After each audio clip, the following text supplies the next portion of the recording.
Gente, hoy vamos a tocar uno de los mejores temas que tenemos en mi escuela, que para mí es el miedo al fracaso, ¿sí? Porque ese miedo es uno de los miedos que a nosotros nos detiene mucho tiempo a lograr lo que nosotros queremos lograr. Es el miedo que nos detiene a hacer las cosas que queremos hacer, incluso cuando sabemos que la tenemos que hacer para tener el resultado. ¿Por qué? Porque nos da incertidumbre, nos da miedo, ¿sí? Nos da esa inseguridad de no saber qué puede llegar a pasar. Pero yo quiero que entiendan algo, gente. Hoy vamos a tratar de asimilar este miedo, vamos a tratar de entenderlo, porque nosotros si no podemos entender qué es el miedo, no podemos cambiarlo, ¿sí? No podemos cambiar nunca algo en lo cual no somos conscientes de que eso existe, ¿sí? Entonces, quiero que entiendan algo. El miedo es ausencia de presencia. Cuando vos no sos presente en un lugar y repetís esa acción, el miedo sigue. Ahora, cuando vos empezás a ser presente en ese lugar y empezás a repetir esa acción diariamente, empezás a ser parte de eso, el miedo se va. ¿Por qué? Porque empezás a ser presente en eso, ¿sí? Entonces, ustedes seguramente, mira, voy a poner un ejemplo, que esto me pasó a mí en su momento cuando me tuve que cambiar de colegio. Yo estaba cambiándome de colegio, primer día en el otro colegio, y sentía esa incertidumbre de no saber qué va a pasar, de que si mis compañeritos iban a ser nuevos, de si iban a ser copados, buena onda, o si iban a ser más amargados que los que yo tenía, porque yo tenía un buen entorno, tenía un buen colegio, entonces no me quería cambiar, ¿no? Entonces, nada, ese miedo, esa incertidumbre, yo te lo estoy poniendo como un ejemplo breve, pero muchas veces pasa como, por ejemplo, cuando tenés que meter una venta y no le hablas a ese cliente, cuando tenés que hacer un video para Instagram, para TikTok, lo que sea, y no te animás a hacerlo. Ese miedo siempre está. Ahora, ¿qué es lo que pasa cuando vos haces ese primer video?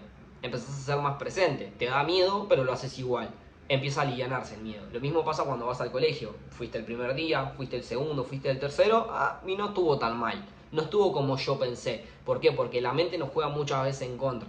Entonces, cuando vos empezás a ser presente, empezás a editar ese video, empezás a hacerlo, empezás a meter esa primer venta y empezás a ser presente, ya automáticamente el miedo se va. Y eso es muy importante, poder entender de que el miedo es una mochila que nosotros vamos a tener que cargar, pero nosotros decidimos si esa mochila queremos que nos pese o si no queremos que nos pese. Lo que nosotros tenemos que entender es que este miedo al fracaso es algo totalmente natural que se da en nuestro cerebro primitivo.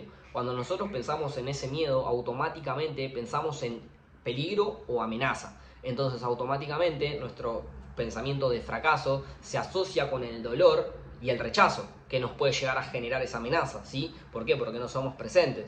Ahora el tema está en que nosotros no tenemos que permitir que ese miedo nos detenga, porque muchas veces lo utilizamos como excusa para no hacer lo que tenemos que hacer para tener el resultado que queremos tener. Nosotros lo que tenemos que empezar a cambiar básicamente es nuestra percepción del fracaso, o sea, de la manera en la cual nosotros lo vemos. ¿Por qué? Porque si nosotros lo empezamos a ver de otra forma, el fracaso se va a disminuir bastante. Entonces no basta, ya no nos va a pesar esa mochila. ¿Por qué? Porque ponete a pensar, el fracaso simplemente es un pasito más hacia el éxito. Es un pasito más para lograr lo que vos querés lograr. Vos ponete a pensar, cuanto más fracasás, cuanto más te equivocás, tenés más chance de ajustar y que la próxima vez te salga mejor lo que vos estás queriendo lograr, ¿sí? ¿Por qué? Porque el fracaso no te hace retroceder, sino que te hace aprender. Cuando vos aprendés, empezás a tener más herramientas para lograr lo que querés lograr. Es más, el miedo al fracaso lo podemos utilizar como una unidad de medida. ¿Por qué? Porque podemos medir a través de equivocarnos, a través de fracasar, qué es lo que funciona y qué es lo que no funciona. Como por ejemplo, esto lo voy a poner un ejemplo que yo hago en mi vida cotidiana. Cuando hago contenido para TikTok, YouTube o Instagram, etc. Por ejemplo, yo subo un montón de contenido con formatos distintos, lo subo y automáticamente veo cuál es el formato que funciona y cuál es el que no. A fin de mes hago una estadística de todos los que funcionaron y todos los que no. Y ahí puedo ver cuál es el que realmente funciona y dedicarle 100% de tiempo a eso. Entonces ahí está el temita de lo que yo digo, que muchas veces la unidad de medida nos sirve ¿para qué? Para ajustar y hacer lo que nosotros queremos. A lo que realmente le tendríamos que tener miedo es a no intentarlo por miedo al fracaso, al no animarnos a arriesgar y quedarnos con esa duda si pudo haber funcionado lo que nosotros quisimos hacer o si no. ¿Por qué? Porque el verdadero fracaso no está en caerte, sino está en no levantarte. Ahora te voy a dar algunas estrategias para que puedas utilizar, porque ese miedo al fracaso muchas veces puede ser nuestro mayor motivador para que logremos las cosas que nosotros queremos. Ya, la primera estrategia que yo te voy a recomendar, para mí sin duda, es hacerlo a pesar de, o sea, hacerlo a pesar del miedo. No importa que esté el miedo ahí, hacerlo igual. ¿Te querés grabar tu primer videito para subirlo a Instagram, a TikTok, lo que sea? Grabate tu primer video y subilo.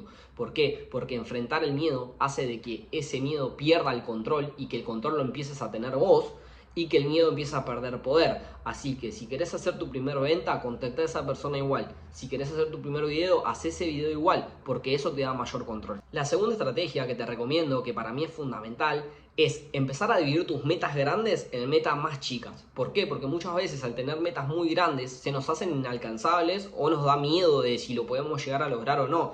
Y nosotros lo que tenemos que lograr en este momento es tener control de la situación. Entonces, si nosotros dividimos las metas en metas más chicas, empezamos a verlas como más alcanzables. Y cada vez que vayamos lográndolas, vamos a tener esas pequeñas victorias que hacen que nosotros tengamos un poco más de confianza. Por eso es muy importante dividir las metas y tener todo bien programado, porque te da control de la situación. Y la tercera estrategia, que para mí es la más importante, es visualizar el éxito. Visualizar qué puede llegar a pasar si lo logramos. Porque todo el tiempo estamos mirando qué es lo que va a pasar si no lo logramos. Si nos equivocamos, si hacemos las cosas mal, qué van a decir los demás, qué puedo llegar a perder. Pero nunca nos ponemos a pensar en qué podemos lograr, loco, si lo gano. ¿Qué podemos lograr si yo me animo? ¿Qué es lo que se puede lograr? Y si sí se da, y si sí tengo el resultado que quiero tener, y si lo logro, y si sí llego a tener esa casa que quiero, y si tengo ese auto que yo siempre quise, y si viajé por el mundo como yo pensé que iba a viajar con mi negocio, y si pude lograr ese activo que hoy en día me está dando para vivir a mí y a toda mi familia, y si sí, ¿por qué no? Si somos personas que podemos lograr todo lo que queremos, ¿por qué no tener ese resultado? Entonces, empezar a plantearnos y visualizar el éxito de manera positiva, no simplemente lo negativo. ¿Querés hacer un resumen? Hacelo. ¿Qué puede pasar si lo hago bien? ¿Qué puede pasar si lo hago mal? Pero te puedo asegurar que las cosas que haces bien van a ser mucho más grandes de las cosas que pueden pasar si lo haces mal. Si lo haces mal vas a volver al punto de partida, a este punto. Pero si lo haces bien, ¿qué puede llegar a pasar? ¿Cuáles son todas las cosas que podrías llegar a lograr? Recordá que actuar a pesar del miedo lo que está haciendo es romper una barrera psicológica que nos limita. Entonces, cuanto vos más actúes, más resultados vas a tener, porque vas a tener mucha más confianza y te vas a sentir mucho más fuerte para poder lograr ese resultado. Entonces es fundamental que nosotros actuemos a pesar de. Es más, a mí me alegra las personas que están dentro de este sistema. ¿Por qué? Porque es más fácil superar el miedo al fracaso cuando vos estás rodeado de personas positivas que estén tirando siempre para adelante de la misma forma que vos lo estás haciendo. Por eso para mí es importantísimo que estén en este tipo de sistema, que estén rodeados de un buen entorno, que eso voy a hacer otro video aparte, hablando del entorno. ¿Por qué? Porque cuando vos te juntás con gente negativa que piensa que esas cosas no la va a poder lograr, no la vas a lograr porque te estás contaminando de eso. Pero cuando vos te rodeas de este tipo de personas, de este tipo de comunidad, que lo único que piensas en avanzar, vos vas a ir avanzando, ¿sí? Porque todos tenemos miedo. Recordá que todos tenemos miedo, todos tenemos los mismos miedos, pero es más fácil hacerlo con alguien. Entonces, si vos te puedes rodear de personas dentro de esta comunidad, mismos alumnos que ya hay en la comunidad, o personas como yo, me podés mandar mensajes, lo que quieras, se puede superar el miedo y para eso estamos dentro de esta comunidad, me explico, para ir superando los miedos. Así que si el miedo al fracaso vos sentís que te está paralizando, recordá que no siempre lo tenés que hacer solo, que siempre va a haber una persona dentro de esta comunidad que te va a estar ayudando. El único poder que tiene el miedo al fracaso es el que vos le das. Así que si vos decidís enfrentarlo, vos le estás sacando ese poder y lo estás utilizando para vos. Y eso te va a ayudar a que vos puedas lograr tus resultados mucho más rápido. Si vos aprendes a dominar el miedo al fracaso, no tenés límite. Tus barreras mentales se rompen por completo. Y por eso yo me encanta, porque seguramente cuando entraste al video entraste con una mentalidad de vamos a ver cuál es la receta mágica para eliminar el miedo. Cuando el miedo no se elimina, simplemente se lleva con vos, me explico, y afrontarlo. ¿Por qué? Porque lo que te está limitando es simplemente hacer ese videíto, es simplemente meter esa venta, es simplemente dar ese mensaje que querés dar, decirle te amo a la persona que le querés decir. Y esas limitaciones mentales son las que nosotros no nos permite tener el resultado que queremos. Entonces te invito desde ya, desde el minuto cero, desde ahora, cuando cortes este video, animate a hacer eso que tenés ganas de hacer. Porque no existe el mañana. Y el ayer ya se pasó. El único día que existe es hoy. Entonces agarrá ahora, toma acción, aplicá lo que yo te estoy diciendo, porque si no aplicás no vas a tener el resultado, simplemente tenés información, vas a ser un bobo educado, perdón por la palabra, o una boba educada nada más. Entonces agarrá ese celu y hacete un videito, el videito que te quieras hacer para Instagram, para TikTok, lo que sea, animate, no importa que no te salga de la mejor forma la primera vez, porque una torta te sale bien después de hacerlo varias veces. Un video te sale bien después de hacerlo varias veces, rompiendo ese miedo, siendo presente. Entonces te invito a que agarres ese celular y hagas ese video. Te invito a que hagas esa primer venta. Te invito a que le digas a la persona que le querés decir lo que le quieras decir. Te invito a que hagas lo que querés en tu vida, no lo que te toca por miedo. ¿Me explico? Entonces, haz lo que vos quieras en tu vida. Así que nada, vamos a estar viéndonos en otra clase porque tengo mucho contenido para aportarles y este llegó a su fin.